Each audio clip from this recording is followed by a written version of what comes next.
Pakita ko na rin sa inyo yung aking Pakita ko na rin sa inyo yung claret ko. Yan.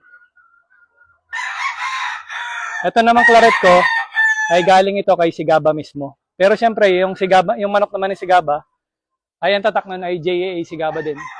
Kumbaga kay JAA din, tapos yung banded nito ay JAA Sigaba.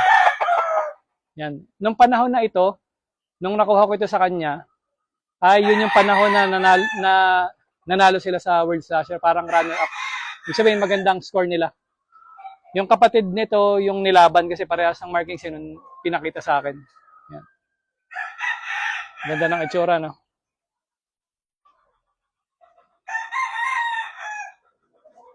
Papakita ko din yung mga inahin. Ito naman yung inahin. So, sabi niya sa akin dati, anak ito nung Tres Marias. Yan. Ang markings ito ay double nose forever, kaya yung mga paanak ko, double nose forever.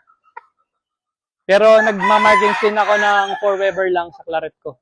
Kasi yun yung mga anak ng F1 naman.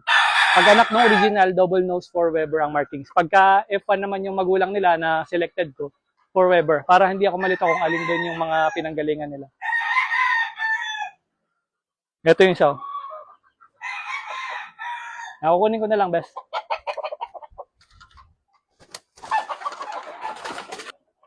Yan, ito yung isa. Laka ng tiyan, lakas kumain. Kapatid ito nun. Yan, mas mapula yung isa, no? Kasi ito ay, ang dami na naiitlog. Ang dami na naiitlog sa akin, nauna tong umitlog eh. Kaya, medyo nawawala na yung ganda niya. Kailangan na ulit i-prime.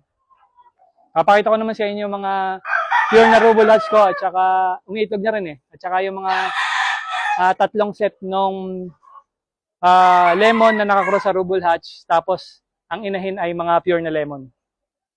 Vice versa yun.